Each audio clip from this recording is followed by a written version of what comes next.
Howdy, folks. It's Handsome. Let's give it a spin. Oh! Alright, let me calm down. I hope everybody is doing well. I'm going to do a little something different today.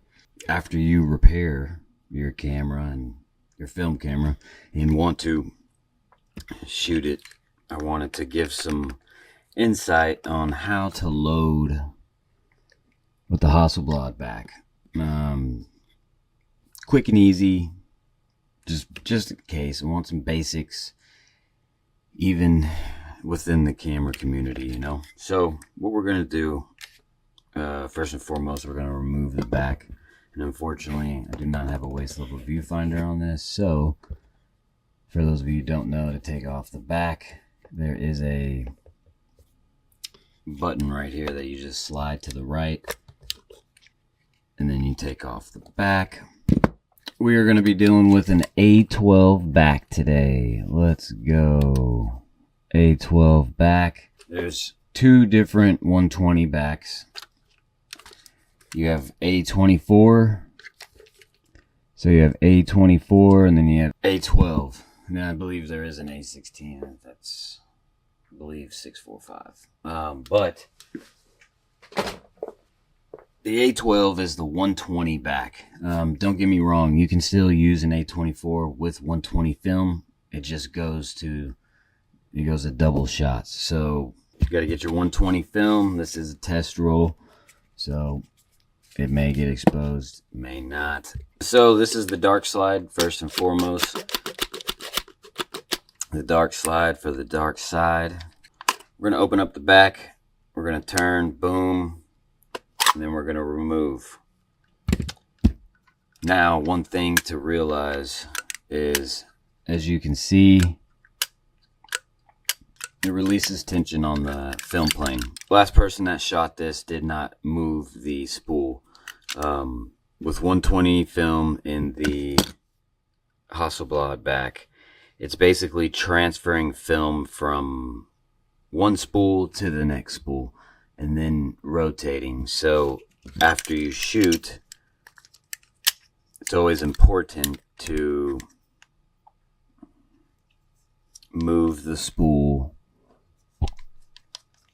to the other side. Very important, because if you're not paying attention, you will load it backwards, and that is not fun. One way to know is when you see this arrow, and this goes all over medium format, 120 film, it's always going to be, there's going to be some indication showing you where to start the film.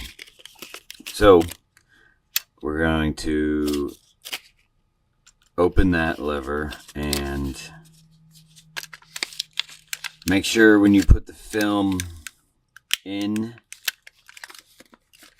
that the inside of the flap is facing out, because that is where the film is going to come out, and that is where you see the film there. Let's take that out. Boom. So we're going to grab this, and with the tip of the film right here, we are going to insert up in there. And we are going to turn the wheel and roll the film. Now, see, this is your start indication, which you line up with this. Boom. So we're going to line that up with this. All right, so we're good. So one technique I like to do with Hasselblads is I always put at an angle and then put tension on the film plane, because sometimes like that I didn't get it. It's a little loose, or you can put pressure on it, because you don't want to crumble this up. But boom, now that releases, gives me more. And you want that, you don't want this crumbling, and that has happened to me a lot in the field.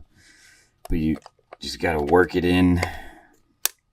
Boom, now you notice all of that, and you can give it, just to make sure it doesn't crumble or anything. Boom, like that. Just a tad though. Boom, we're gonna put that in, and then we're going to see this frame counter is at 0. So boom, boom, boom, boom, boom, boom, boom, boom. Now we're at 1. So literally we take the film back and we put it on, and then we go shoot. That's literally it. Hopefully this video shows you how to do that, and yay for shooting a Hasselblad, and hope you have fun. Make sure your framing's right. Don't forget everything's parallax. Stay positive, stay focused. Thank you for your time, and click the like, subscribe, whatever, or come back and just use me when you need me. It's okay. Peace.